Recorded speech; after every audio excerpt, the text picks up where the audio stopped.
Yan, good morning mga kalingap. Yan. Diligan po natin yung halaman na mga tinanim natin. Pakita ko po sa inyo ha. Yan, para ayan na po. Ayan na po ang tanim itim kagawad. Yan no. Ang ganda na pa no. Ganda na yung tanim itim kagawad. Diligan po natin. Grabe po ang init.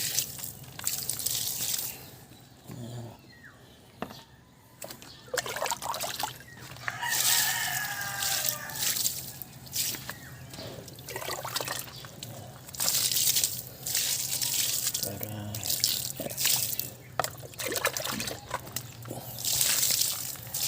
tuloy lang ang buhay niya.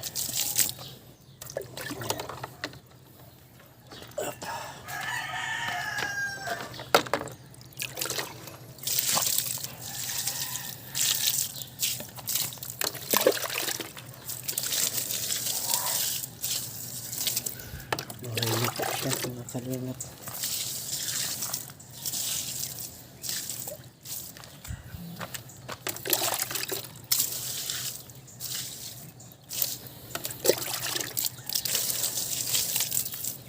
Grabe po ang init niya dito sa daet. Kaya dapat laging inulig itong tanim natin. Ayan, yun din po. Ayan, buhay na po yan dyan. Ayan. Ayan. Ito na yan dati. Nalagaan natin sa dilig. Kaya okay na. Ayan. Kita nyo mga kalingap. Ganda ng bulaklak ng bougainvillea. Kala natin ay matutuluyan yun na mamatay. Ay inalagaan natin sa dilig. Ayan. Kaya ayan, okay na siya. Dito naman oh. Kita nyo na yan oh. Buhay na yan. Dadagdagan ko yan ng mga kalingap.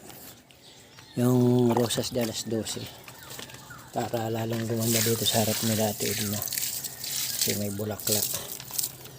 Hanap lang tayo ng ganong klaseng bulaklak. Tapos itong ito. Kita nyo yan, santan. Santan na pula. Ayan natin naman yun.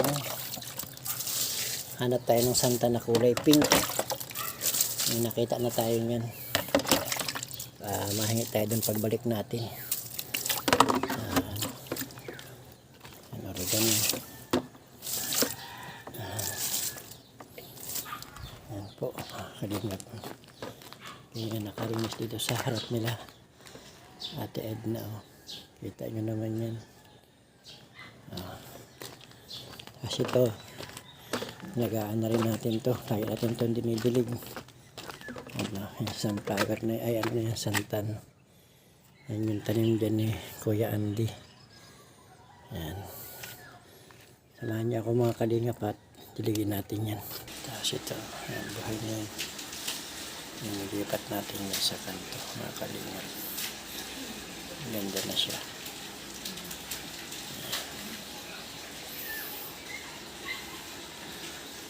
Dahil ang init, natutuyo kagad ang mga halaman.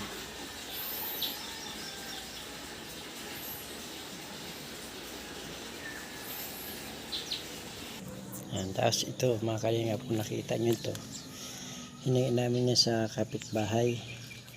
Hiningi namin ni Kins. Dadali namin sa kubo, sa hiding place ng kalingap. Titignan natin kung anong magandang design dyan, kung pwedeng mula dun sa gate na hiding place ay apakan para pag maulan di maputik, o kaya lalagyan natin ng mga halaman, papatungan natin. Ito pa yung isang talim itim kagawa dito sa kanto. Buhay na rin po yan.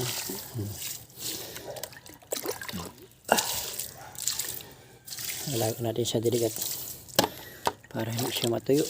Labang init talaga dito sa daet. Alas 8 pa lang ay ramdam mo na ang init. Yan.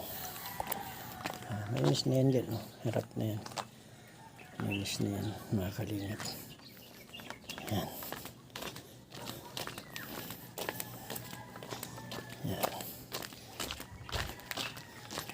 tayo ngayon para yung halaman ay di matuyo.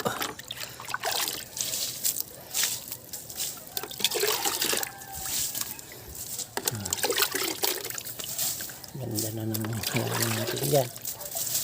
Buhay na yan. Kita nyo. Halagaan natin para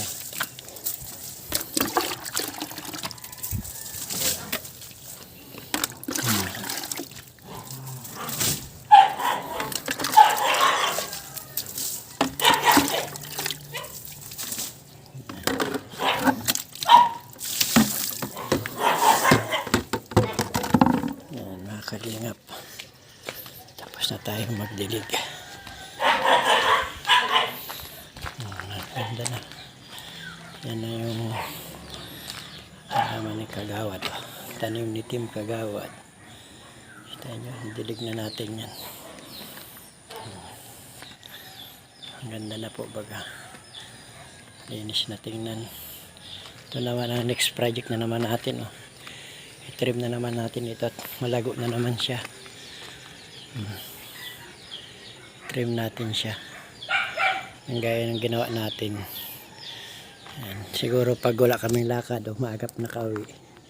Mamayang hapon. Pag maagap na kauwi. Yan, ititrim natin yan. Yung walang init kasi iba ang init dito sa dait. Yan. Kita nyo to. Ito maganda dito. Buhay na.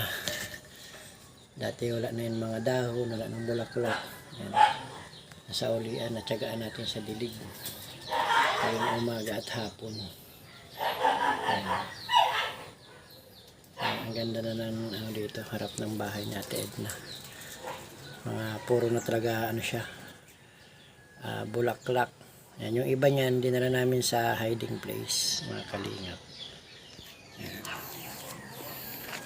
Ganyan ang kaganda dito sa lighthouse. Yan, kita nyo yan. Yan ang harap ngayon ng lighthouse ni Ate Edna. Kaya masaya si Ate Edna pag nakikita niya itong mga halaman na ganito. Yan.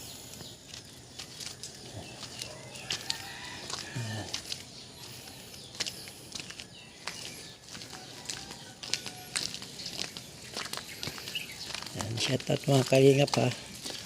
Salamat sa walang sawang suporta nyo sa Team Kalingap. Yan, lalo na sa kay Kuya Bal. Yan, dito okay na dito. Pinasok ng mga sakyan dito. Kagabi pa yan nilinis. Pinagtulong-tulungan niya nila Kuya Raimundo Dacuba. Yan, si Kalingap Marquis Vlog. Yan. Siyempre, di ito talaga ang routine dito sa lighthouse. Yan. Tulong-tulong sa gawain para mabilis matapos. Yan. Ito pala yung dito, yung trinim natin na baliti. Yan. Nadagat din natin yan sa dilig. Nandito na yan. Kaya okay na yan. Ayos na yan. Ayan, kita nyo yan. Ayos na siya. Ito na ang garahe. Pinasok na rin yung crosswind para pag-aalis at hindi tayo nakakaano ng double parking.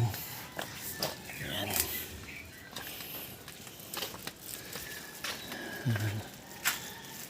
Ganda na dito sa lighthouse mga kalingap. Paki-like and share po ang mga upload video ni Team Kagawad. Huwag po tayo mag-skip. Tulong na rin po natin Team Kagawad kung sakaling may mga tulungan tayo mga tao. Yan. Yan pang it's 100. Okay na po. Yan. Salamat po kay Kuya Bal at Edna, Kalingap Rab. Yan.